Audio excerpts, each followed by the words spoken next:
Buenos días, soy Francisco Garrido, profesor de Filosofía Moral y Política de la Universidad de Jaén.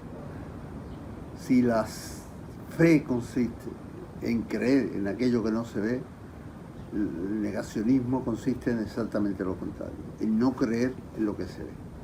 El término negacionismo surgió después de la Segunda Guerra Mundial, cuando determinados historiadores, políticos o líderes de opinión comenzaron a negar la evidencia del genocidio nazi, la evidencia de que habían muerto millones de personas en las cámaras de gas, de que había habido una persecución sistemática contra millones de ciudadanos, especialmente millones de judíos y judías. Pero no terminó, el negacionismo no terminó como un fenómeno exclusivamente histórico que ha vuelto regularmente cada cierto tiempo. Vemos episodios de negacionismo histórico en Francia, en la misma España, en Alemania de nuevo, por lo tanto eso no ha terminado, pero se trasplantó a otros campos. En este caso, el primer trasplante, digamos, o transposición de esta negación histórica fue el que ocurrió con la industria del tabaco.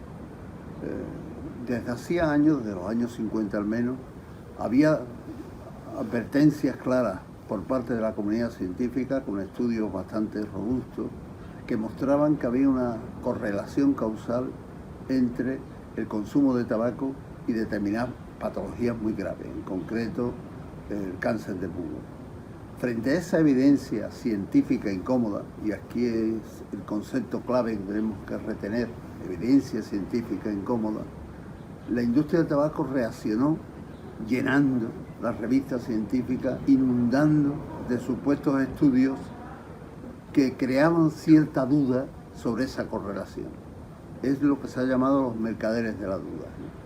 Se trataba de demostrar que metodológicamente, que estadísticamente, había algún tipo de problema, de obstáculo, que restaba consistencia a esas investigaciones, que no había una certeza absoluta, si es que esa certeza absoluta debe existir o no, o puede existir alguna vez en la investigación científica, que, bueno, pues de alguna manera las cosas no estaban claras y por lo tanto había capacidad, margen para presionar a los políticos, a los legisladores, a los reguladores, para que no tomaran todas las medidas que eran necesarias de limitación del consumo de tabaco.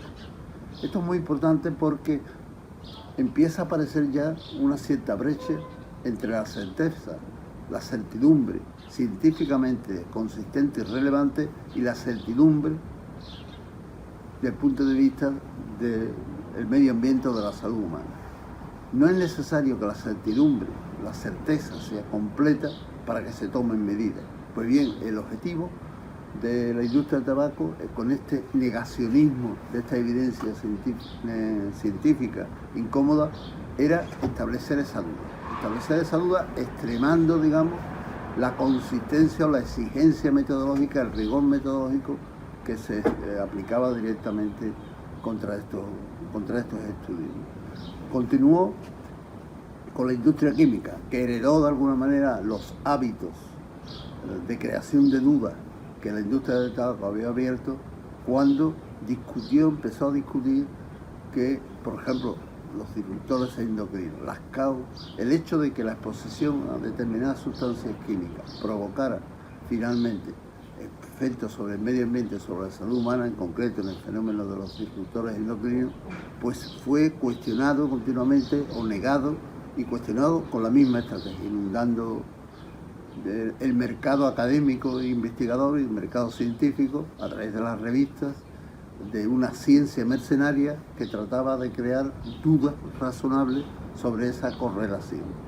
El cambio climático ha sido otro acontecimiento muy reciente que hemos visto como también se ha tratado de todas las maneras de negar esa correlación entre el consumo y la quema de combustibles fósiles que provocaban la emisión de gases de efecto invernadero y el cambio climático. Es importante reseñar este elemento porque muchos de los que participaron en la primera estrategia negacionista de la industria del tabaco también lo han han participado con la industria petrolera, en este caso, negando, y del carbón, negando que el cambio climático sea realmente una causa, o sea un efecto, perdón, provocado por una causa humana, social y económica, como es el uso y abuso de los combustibles fósiles.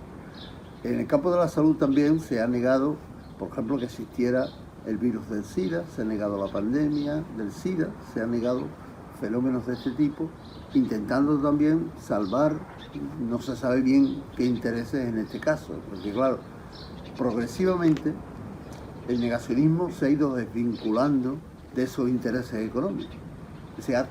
Es un discurso que ha cobrado cierta autonomía con respecto a esos intereses económicos de las élites originales, ¿no? Y ha ido creándose discursos conspiranoicos.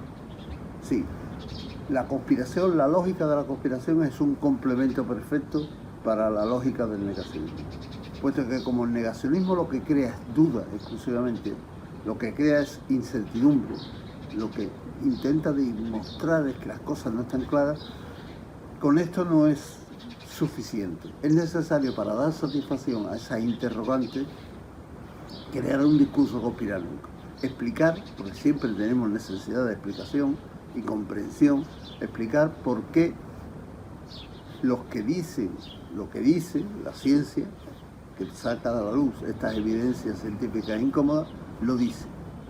Y lo dice porque en realidad hay una conspiración en el fondo. O sea, los judíos, los comunistas, el capital, van cambiando a lo largo del tiempo, como por ejemplo, si podemos ver, por ejemplo, cómo se ha llamado a la sífilis. Históricamente a la sífilis se le ha llamado con el nombre siempre del país rival o del país enemigo. Siempre ha sido el mal español, el mal inglés, el mal francés, el mal italiano. Siempre es el otro, ¿no? El que es culpable. En el caso, por ejemplo, de la gripe A, se llamó la gripe española. Siempre se busca al otro en el discurso conspiranoico, al enemigo, para explicar estos fenómenos que aparentemente no tienen explicación y que además ese margen de incertidumbre que crea el negacionismo, pues es muy insatisfactorio.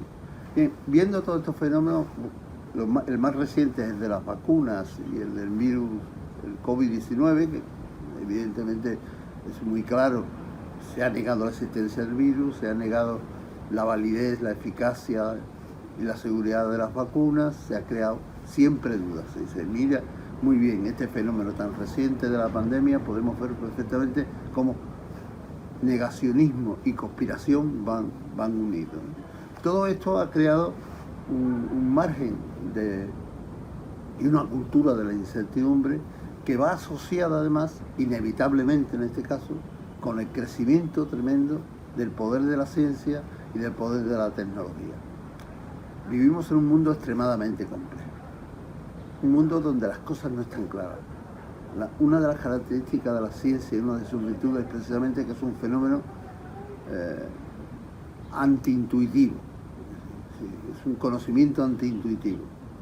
Pues bien, aquí tenemos que contemplar la alianza entre las élites económicas que han ido potenciando el negacionismo, que han ido negando el tabaco, cambio climático, SIDA, agentes químicos, y unas bases sociales que no comprendían, que no entendían, es decir, que se veían desorientadas ante esta complejidad. Es lo que hemos llamado los desertores de la complejidad.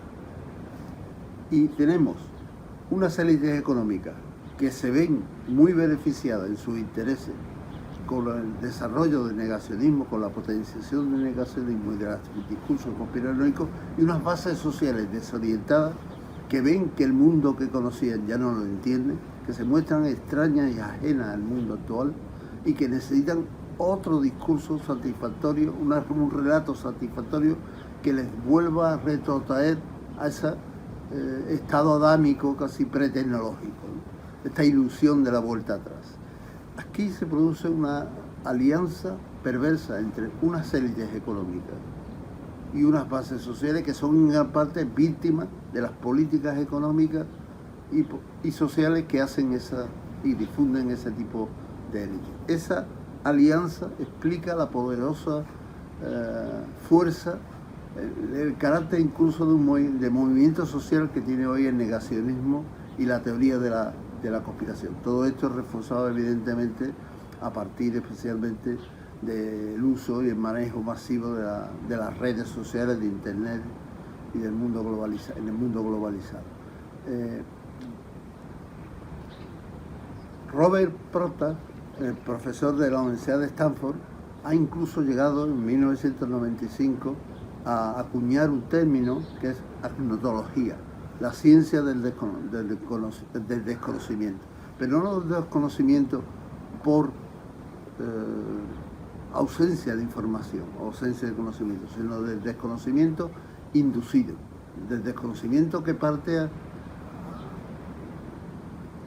a través de la generación de la duda y de la generación de la incertidumbre.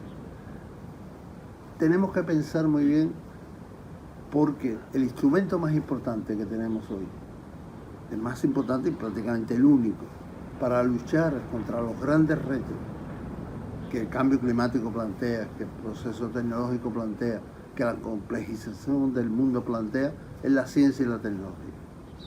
Sin ciencia y tecnología no podemos abordar ninguno de estos grandes retos, incluido, por ejemplo, el reto de las pandemias, que es en gran parte derivado del cambio climático. Crear problemas ahí, destruir confianza, generar dudas, generar falta de solidaridad en ese núcleo del conocimiento es muy peligroso. Pero ¿cómo podemos abordar la ruptura de esta alianza entre élites y bases sociales en que está hoy fundamentado el movimiento negacionista? Pues evidentemente tenemos que pensar que, al igual que a los paranoicos no se le convence razonando, no se puede luchar contra el negacionismo dando otros argumentos racionales, otras pruebas. Al paranoico se le cura, pero no se le convence. El discurso paranoico tiene solución en la cura. ¿La cura en qué sentido? En el sentido, por ejemplo, más de la tradición, la cura psicoanalítica, cambiando las condiciones de vida, la transformación de las condiciones de vida, de las condiciones materiales, de las condiciones culturales, de la inmensa mayoría de la población, reduciendo las profundas desigualdades, la polarización social que conlleva, la tremenda injusticia que genera la globalización. Esa es la única estrategia posible para poder romper esa alianza y dejar a las élites aisladas y restringir y reducir enormemente la base social de este movimiento negacionista, que es realmente donde está el problema. El problema no es que las élites económicas piensen lo que piensan, que no lo piensan, es una mera estrategia de desinformación producto de su propio marketing. El problema es que millones de personas pueden ser cómplices de este discurso negacionista y conspiranoico. Destruir esa alianza me parece un elemento absolutamente esencial ahora mismo, y esa destrucción, ya digo, solamente vendrá desde el cambio de las condiciones de vida materiales y culturales, con procesos muy diversos de reducción de la desigualdad y básicamente también de incremento de una cultura científica, de un proceso de alfabetización científica, de tal manera que entendamos que la ciencia es hoy el lenguaje dominante y tenemos que intervenir sobre ese lenguaje masivamente, democratizar ese lenguaje para que esté asequible a todos y a todas.